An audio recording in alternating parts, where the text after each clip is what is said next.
Hello guys, welcome back to my channel. പുതിയൊരു വീഡിയോയിലേക്ക് എല്ലാവർക്കും സ്വാഗതം. നമ്മുടെ കോണ്ടിനെൻ്റൽ GT ഇവിടെയുണ്ട്. ഇന്നിപ്പോൾ ചെയ്യാൻ പോകുന്നത് ഇതിലൊരു മിറർ ഫിറ്റിംഗ് ആണ്, ഒരു ബാർ ആൻഡ് മിറർ. അപ്പോൾ ഇതിൻ്റെതായ ഇവിടെ ഒരു ടൂറിംഗ് മിറർ ഉണ്ടായിരുന്നു, നോർമൽ മിറർ. അപ്പോൾ അത് ജസ്റ്റ് മാറ്റിയിട്ട് ഞാൻ ഒരു ബാർ ആൻഡ് മിറർ വാങ്ങിയിട്ടുണ്ട്. കോണ്ടിനെൻ്റൽ GTയുടെ, അതായത് GTക്കും ഇൻ്റർസെപ്റ്ററിനും വരുന്ന റോയൽ എൻഫീൽഡിൽ വരുന്ന മിററിൻ്റെ വില ഏകദേശം ബാർ ആൻഡ് മിററിന് 6000 രൂപയ്ക്ക് മുകളിലാണ് ഇപ്പോൾ ഒരു വില, ഒരു പെയറിന് വരുന്നത്. അതുകൊണ്ട് ഞാൻ വേറൊരു നല്ലൊരു മിറർ ചൂസ് ചെയ്തു. മാർക്കറ്റിൽ കുറേ മിറേഴ്സ് അവൈലബിൾ ആണ്, പക്ഷേ അതിൻ്റെയൊക്കെ ഒരു വലിപ്പവും അത് തരുന്നൊരു ക്വാളിറ്റി, അതായത് പ്രോഡക്റ്റിൻ്റെ ക്വാളിറ്റിയും, അത് നമുക്ക് ബാക്ക് സൈഡിൽ റിയർ വ്യൂ മിറർ ആണല്ലോ, റിയറിൽ തരുന്നൊരു വ്യൂ ഒന്നും നമുക്കത്ര ഇഷ്ടപ്പെടാത്തത് കൊണ്ട് ഞാൻ നല്ലൊരു മിറർ ചൂസ് ചെയ്തിട്ടുണ്ട്. ജാവ 42ലും പെരാക്കിലും ഒക്കെ നമ്മൾ കാണുന്ന ജാവയുടെ ഒറിജിനൽ ആക്സസറി ആയിട്ടുള്ള ജെനുവിൻ, ഞാൻ ജാവയുടെ ഷോറൂമിൽ നിന്ന് വാങ്ങിയതാണ്, ജെനുവിൻ സ്പെയർ പാർട്സ് എന്നൊക്കെ എഴുതിയിട്ടുണ്ട്. അപ്പോൾ ജാവയുടെ തന്നെ മിററാണ്. ആ ഒരു മിറർ ഇതിൽ ഫിറ്റ് ചെയ്യാൻ അത്ര സിമ്പിളായിട്ട് നമ്മൾ കോണ്ടിനെൻ്റൽ GTയുടെ അല്ലെങ്കിൽ ഇൻ്റർസെപ്റ്ററിൻ്റെ ബാർ ആൻഡ് മിററാണ് ജസ്റ്റ് ഈ കാണുന്നൊരു ഗ്യാപ്പിൽ നമുക്ക് സിമ്പിളായിട്ട് ഫിറ്റ് ചെയ്യാൻ പറ്റും.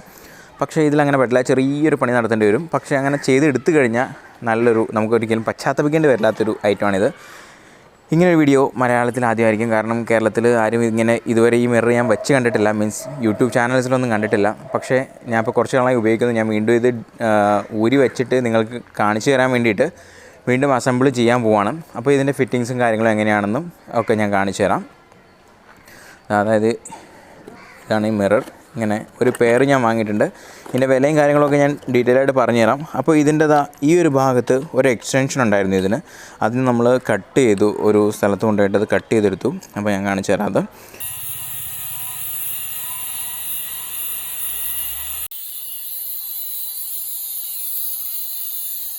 അങ്ങനെ കട്ട് ചെയ്താൽ മാത്രമാണ് നമുക്ക് ഈ സംഭവം ഫിക്സ് ചെയ്യാൻ പറ്റുള്ളൂ. ഞാൻ ആദ്യം ഫിക്സ് ചെയ്തിരുന്ന അതിൻ്റെ കുറച്ച് സർക്കംഫറൻസ് കുറച്ചൊന്ന് ഗ്രൈൻഡ് ചെയ്തിട്ടായിരുന്നു. പക്ഷേ അതിനേക്കാളും ബെറ്റർ ആയിട്ടുള്ളൊരു സംഭവം ഇങ്ങനെ കട്ട് ചെയ്യുന്നത് തന്നെയാണെന്ന് എനിക്ക് മനസ്സിലായി. ഇതിൻ്റെ ഫിറ്റിംഗ് എങ്ങനെയാണെന്നുള്ളത് ഞാൻ കാണിച്ചു തരാം. നല്ല ബ്യൂട്ടിഫുൾ ആയിട്ടുള്ള, നല്ല സ്ട്രോങ് ആയിട്ട് സ്റ്റേഡി ആയിട്ടുള്ള മിററാണ്. അത്യാവശ്യം നമുക്ക് അഡ്ജസ്റ്റ് ചെയ്യാനൊക്കെ പറ്റുന്ന രീതിയിലുള്ള മിറേഴ്സാണ് ഇതിന് വരുന്നത്. നല്ല വിസിബിലിറ്റിയും ഈ ഒരു മിറേഴ്സ് ഓഫർ ചെയ്യുന്നുണ്ട്.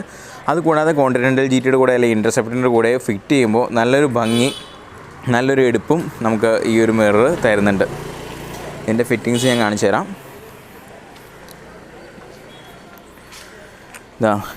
ഈ കാണുന്നൊരു പാർട്ട് നമുക്ക് ആദ്യം റിമൂവ് ചെയ്യേണ്ടതായിട്ടുണ്ട്. അതിനുവേണ്ടി നമുക്ക് നമ്മുടെ ടൂൾ കിറ്റിൽ തന്നെയുള്ള ഈ ഒരു Allen key യൂസ് ചെയ്യാം. ഇത് വെച്ചിട്ട് 1 സെക്കൻഡ്,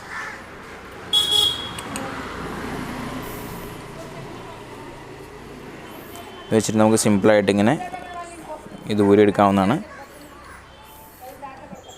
ഇതത്ര വെയിറ്റൊന്നും ഇല്ലാത്തൊരു സംഭവമാണ്.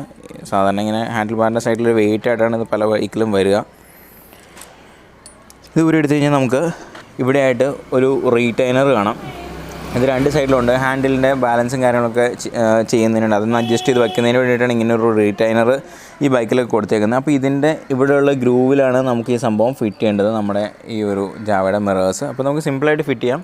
അത് ഞാൻ പറഞ്ഞ ഒരു സംഭവം ചെയ്യണം. അതായത് ഇത് നമ്മൾ ഇപ്പോൾ ഞാൻ കട്ട് ചെയ്തെന്ന് പറഞ്ഞല്ലോ. അപ്പോൾ കട്ട് ചെയ്യുന്നതിന് മുൻപ് ഈ ഒരു പാർട്ട് നന്നായിട്ട്, ഇത്രയും ഒരു പാർട്ട് ഒരു ടേപ്പൊക്കെ വെച്ചതിന് ശേഷം നമ്മൾ കട്ട് ചെയ്യുവാണെങ്കിൽ, ഇവിടെ കണ്ടു ഇപ്പോൾ ഈ സ്ക്രാച്ചൊക്കെ വന്നിരിക്കുന്ന അങ്ങനെ ഒരു സംഭവം ഒഴിവാക്കാം. അപ്പോൾ എനിക്ക് പറ്റിയൊരു തെറ്റാണ്, നിങ്ങൾക്ക് പറ്റാതിരിക്കട്ടെ. നിങ്ങളങ്ങനെ ചെയ്യുവാണെങ്കിൽ നിങ്ങൾ ഒരു ടേപ്പൊക്കെ വെച്ചിട്ട് ചെയ്തതിന് ശേഷം മാത്രം ഇത് കട്ട് ചെയ്യാൻ ശ്രമിക്കാം. അപ്പോൾ ജാവയുടെ കൂടെ വരുന്ന ഒരു ബോൾട്ട് എന്ന് പറഞ്ഞാൽ കുറച്ച് ലെങ്ത്ത് കൂടിയ ഈ ഒരു ബോൾട്ടാണ്. അപ്പോൾ ഈ ബോൾട്ട് വെച്ച് നമുക്കിത് ഫിറ്റ് ചെയ്യാൻ പറ്റില്ല. അതുകൊണ്ട് ഞാൻ സെയിം സൈസിലുള്ള ലെങ്ത്ത് കുറഞ്ഞ ബോൾട്ടാണ് വാങ്ങിയിരിക്കുന്നത്. ഇതൊരു 1.5 ഇഞ്ച് നീളമുള്ള ബോൾട്ടാണ് ഇപ്പോൾ വാങ്ങിയേക്കുന്നത്. അപ്പോൾ ആ ഒരു ബോൾട്ട് വെച്ചിട്ട് നമുക്ക് സിമ്പിളായിട്ട് ഇതിൽ ഫിറ്റ് ചെയ്യാം. അങ്ങനെ 2 ബോൾട്ട് ഞാൻ വാങ്ങി, ഏകദേശം 10 രൂപയ്ക്ക് ഒരു ബോൾട്ടിന് വരുള്ളൂ. നമുക്കപ്പോൾ അങ്ങനെ വാങ്ങിയിട്ട് ചീപ്പായിട്ട് തന്നെ സംഭവം ഫിറ്റ് ചെയ്യാം. അപ്പോൾ ഇത് നമുക്ക് തിരിച്ച് വേണമെങ്കിൽ താഴെയും ഫിറ്റ് ചെയ്യാം. പക്ഷേ താഴെ ഫിറ്റ് ചെയ്യുന്നതിൻ്റെ ഒരു പ്രോബ്ലം എന്താണെന്ന് വെച്ച് കഴിഞ്ഞാൽ, നമുക്ക് ശരിക്കും വിസിബിലിറ്റിയിൽ പ്രശ്നം വരും. നമുക്ക് കഴുത്ത് തിരിച്ചിട്ട് നോക്കേണ്ടി വരും. അതുകൂടാതെ നമ്മുടെ കൈ, നമ്മൾ ഹാൻഡിൽ പിടിച്ചിരിക്കുന്ന നമ്മുടെ കൈ നമ്മുടെ വ്യൂവിനെ തടസ്സപ്പെടുത്തും. അങ്ങനെ കുറച്ച് വിഷയങ്ങളുണ്ട്.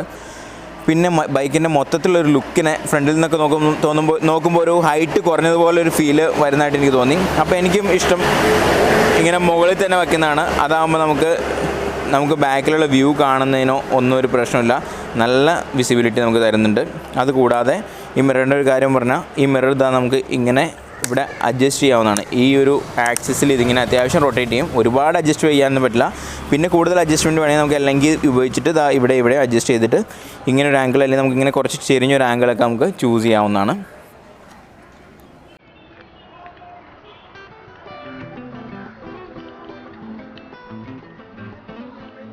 ഇതാ ഇപ്പോൾ നമുക്ക് റൈറ്റ് സൈഡ് ഞാൻ ഫിറ്റ് ചെയ്യാണ്. നമ്മൾ ടൈറ്റ് ചെയ്യുന്നതിന് മുൻപ് ഇതിപ്പോൾ എനിക്ക് ആംഗിൾ അറിയാം ഇതിൻ്റെ എങ്ങനെയാണെന്ന്, അല്ലെങ്കിൽ ടൈറ്റ് ചെയ്യുന്നതിന് മുൻപ് നമ്മൾ ആംഗിൾ കറക്റ്റാണോ എന്ന് നോക്കിയതിന് ശേഷം വേണം നമുക്ക് ഈ ഒരു കാര്യം ചെയ്യാൻ.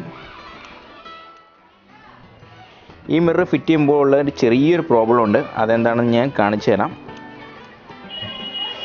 അതായത് ഇത് കംപ്ലീറ്റ് ആയിട്ട് ഇപ്പോൾ അത്യാവശ്യം നല്ല ടൈറ്റ് ആയിട്ടുണ്ട്, പക്ഷേ സ്റ്റിൽ ഇത് ഞാൻ നല്ല ബലം പിടിച്ചു കഴിഞ്ഞാൽ ഇതിന്ന് വീണ്ടും അനങ്ങുന്നതായിട്ട് നമുക്ക് കാണാം. അപ്പോൾ അത് ഒഴിവാക്കണം എന്നുണ്ടെങ്കിൽ നമുക്കങ്ങനെ പ്രശ്നമൊന്നുമില്ല. ഞാൻ നല്ല ഗട്ടറിലൊക്കെ ഓടിച്ചപ്പോൾ പോലും ഇത് അങ്ങനെ ആണെങ്കിൽ പോകുന്നൊന്നുമില്ല. അപ്പോൾ നമുക്ക് അഡ്ജസ്റ്റ് ചെയ്യാനൊരു ഈസിയാണ്. പിന്നെ ഇത് ഊരി വരില്ല എന്നുള്ളത് 100% ഉറപ്പുള്ള കാര്യമാണ്. പക്ഷേ അങ്ങനെ നിങ്ങൾക്ക് ഇളകണ്ട, അങ്ങനെ സ്റ്റേഡി ആയിട്ട് തന്നെ വയ്ക്കണം എന്നാണെങ്കിൽ നമ്മൾ ഈ അകത്ത് കണ്ട ആ ഒരു ഹാൻഡിൽ ബാറിൻ്റെ റീടൈനർ അത് നമ്മൾ ജസ്റ്റ് ഒരു ചെറുതായിട്ട് നമ്മളത് സോൾഡർ ചെയ്തോ അല്ലെങ്കിൽ നമ്മളത് വെൽഡ് ചെയ്ത് വയ്ക്കേണ്ടതായിട്ട് വരും. അങ്ങനെ ഒരു ബുദ്ധിമുട്ട് ഇതിലുണ്ട്. പക്ഷേ നമ്മൾ പ്രാക്ടിക്കൽ കേസിൽ ഇങ്ങനൊരു പ്രശ്നം വരുന്നില്ല. ഇതാ ഞാൻ നല്ല ഫോഴ്സ് ഉപയോഗിക്കുമ്പോൾ മാത്രമാണ് അത് മൂവ് ആവുന്നത്. എന്തായാലും ഇത് ഊരി വരില്ല, കാരണം ആ ഒരു റീടൈനർ അകത്ത് തന്നെയുണ്ട്. ആ റീടൈനറിൽ തന്നെ നമ്മളിത് ഫിറ്റ് ചെയ്യുന്നുണ്ട്. ഊരി വരില്ല എന്നുള്ള കാര്യം എന്തായാലും ഉറപ്പാണ്. ഞാനിപ്പോൾ ഇപ്പോൾ ലെഫ്റ്റ് സൈഡും ഫിറ്റ് ചെയ്ത്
അങ്ങനെയുണ്ട് എൻ്റെ ലുക്ക്. ഞാൻ പറയില്ല, ഒരു GTക്ക് അല്ലെങ്കിൽ ഒരു സത്യം പറഞ്ഞ കഫേ റേസറിന് ഇങ്ങനെ ഒരു ബാർ ആൻഡ് മിറർ വരുമ്പോഴാണ് ആ ഒരു ലുക്സ് പൂർണ്ണമാവുന്നതാണ് എന്നാണ് എൻ്റെ ഒരു വിശ്വാസം.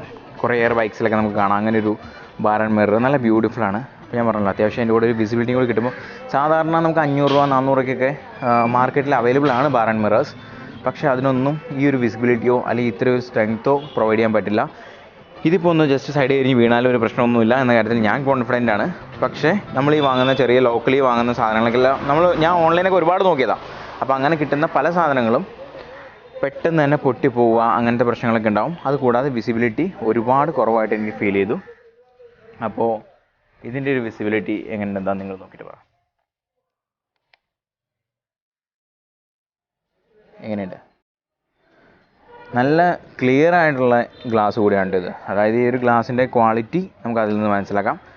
നല്ല ക്വാളിറ്റിയുള്ള ക്ലിയർ ആയിട്ടുള്ള റൗണ്ട് ഷേപ്പിലുള്ള നല്ല സ്ട്രോങ് ആയിട്ടുള്ള ഗ്ലാസ്സാണിത്. ഓക്കെ, അപ്പോൾ ഈ വീഡിയോയെക്കുറിച്ചുള്ള നിങ്ങളുടെ അഭിപ്രായങ്ങൾ നിങ്ങൾ അറിയിക്കുക. ഇതല്ലാതെ ഇതിലും നല്ലൊരു ഓപ്ഷൻസ്, നല്ല CNC കട്ടിങ്ങിലുള്ള വേറെ നല്ല മിറേഴ്സിനൊക്കെ ഓപ്ഷൻസ് നിങ്ങളുടെ കയ്യിലുണ്ടെങ്കിൽ നിങ്ങൾ അതും പറഞ്ഞു തരിക. അപ്പോൾ നമ്മുടെ ഈ വീഡിയോ കാണുന്ന മറ്റുള്ളവർക്കും ഉപകാരപ്രദമാവും, എനിക്കും ഉപകാരപ്രദമാവും. അപ്പോൾ ഈ വീഡിയോ ഇതൊക്കെ തന്നെയാണുള്ളൂ. നിങ്ങൾക്ക് ഈ വീഡിയോ ഇഷ്ടമാണെങ്കിൽ തീർച്ചയായും ലൈക്ക് ചെയ്യുക. നിങ്ങളുടെ മറ്റ് അഭിപ്രായങ്ങളെല്ലാം കമൻറ്റ് ചെയ്ത് അറിയിക്കുക. ഇനിയും ഇതുപോലുള്ള മറ്റൊരു വീഡിയോയുമായി നിങ്ങളുടെ മുന്നിൽ വരുന്നവരേക്കും ride safe, hail bikers, by.